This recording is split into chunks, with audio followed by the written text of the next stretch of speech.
Alright, in this video I'm going to break down the melody to Billy in the Lowground. This is a song that seems to have a lot of melodic ambiguity. It seems like no matter how many different people you hear play this song, everyone has a slightly different interpretation of how the melody goes.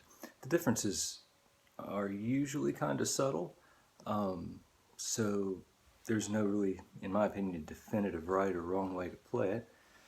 I'm going to try to give you a version that's as simple and straightforward as possible so that the melody is identifiable and so that you have a good foundation to build your own arrangement on. Alright, so I'm going to play this at kind of a mid-tempo. It's in the key of C, and then I'll break down each section for you.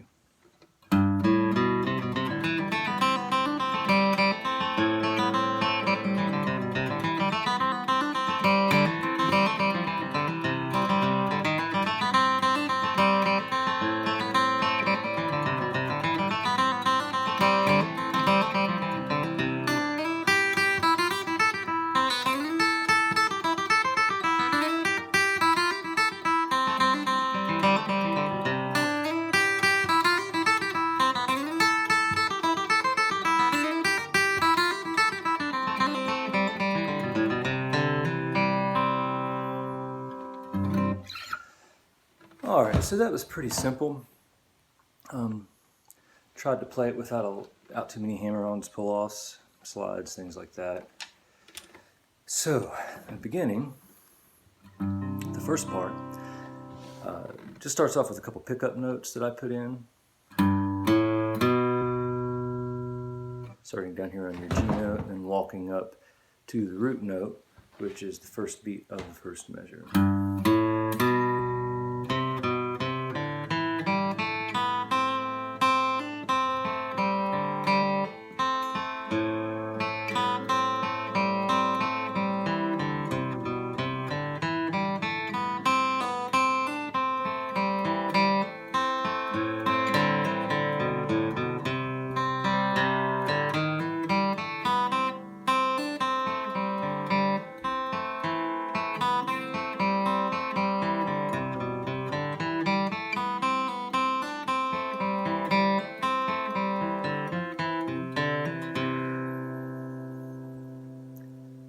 Now, I don't know if that's identical to the way I played it the first time through.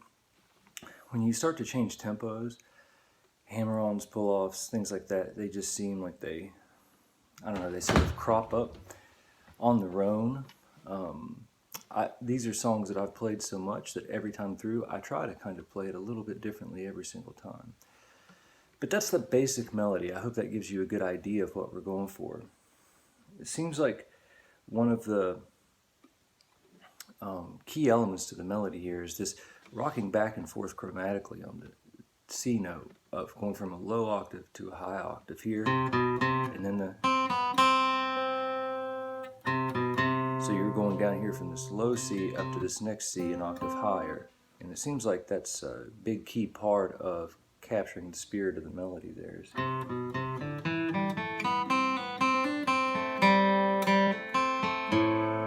And that's when the song actually goes to the relative minor, A minor,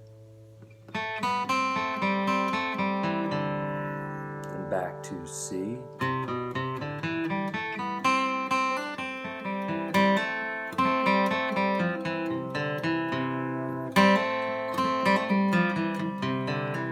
there's a number of ways you can play that. That's one way.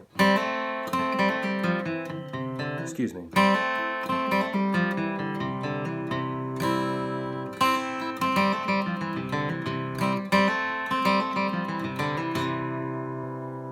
Finish up the first time through.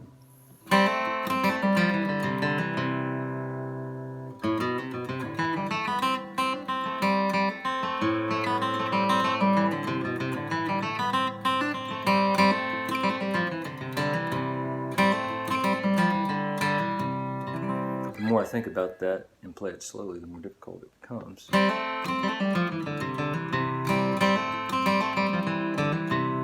Another way you can do it.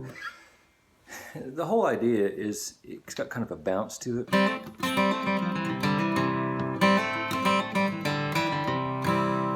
if you change the phrasing just a little bit here and there based on the tempo, that's perfectly fine.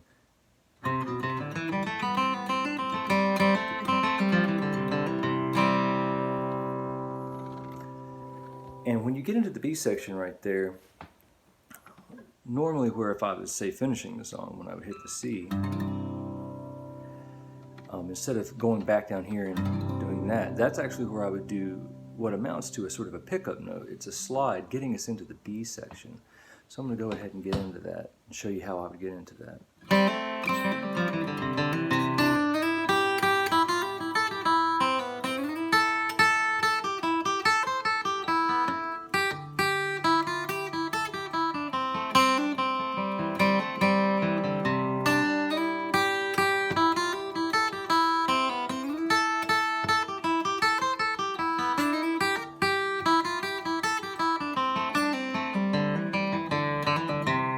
Back to the top.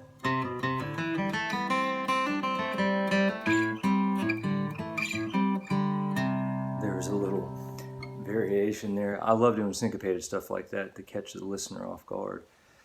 All that is you're grabbing two notes of the A minor here at the 2nd fret. That's your G string held at the 2nd fret for an A note, and your D string held at the 2nd fret for an E note. And I'm pinching those.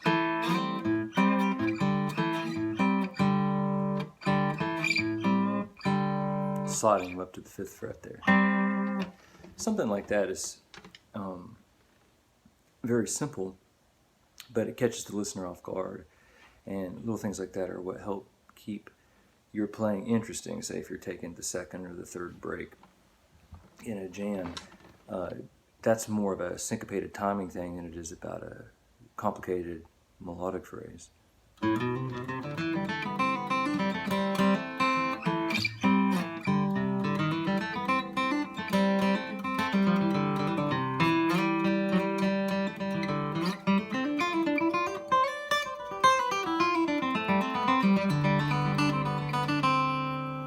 There's an idea of an improvisation you can put in there. Now that's obviously not simple or straightforward. That's a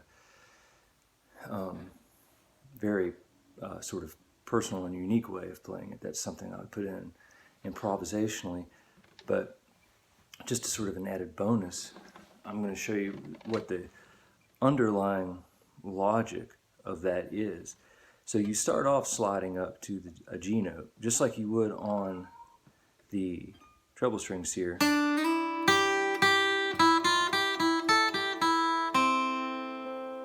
Alright. And the song goes to F. I'm outlining this F chord here. So I'm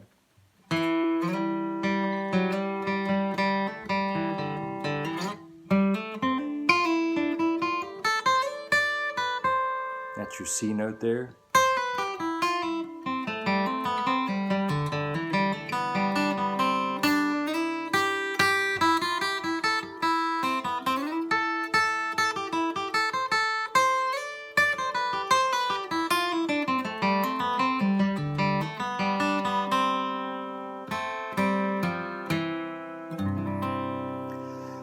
Now you don't have to worry about that because I'm just throwing it in to give you an example of how once you know a very basic melody and know where your chord changes are, you can use that as the foundation to build on to create interesting improvisations.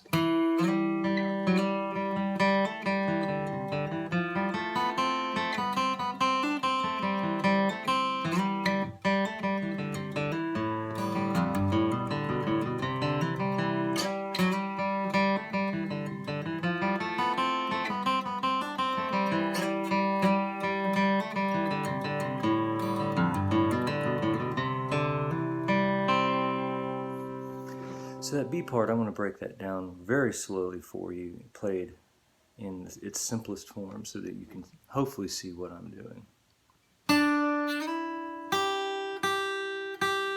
So we're starting off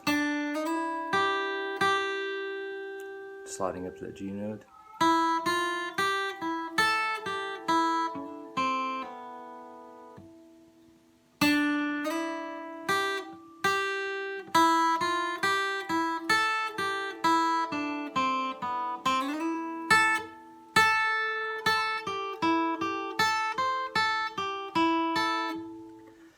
So I'm going to try to play that so you turn around a little bit so you can see that better.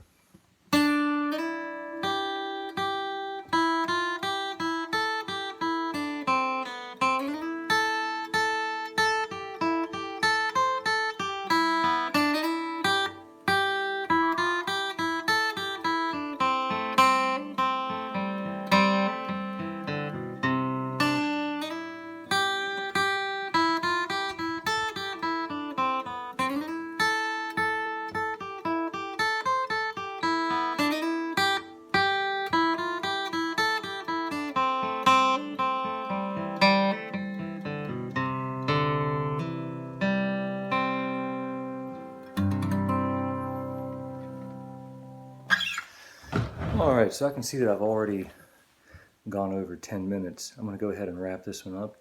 If you like this, please give it a thumbs up. If you have any questions, feel free to leave it in the comment section. I'll check back from time to time and try to answer your question to the best of my ability. Thank you for listening.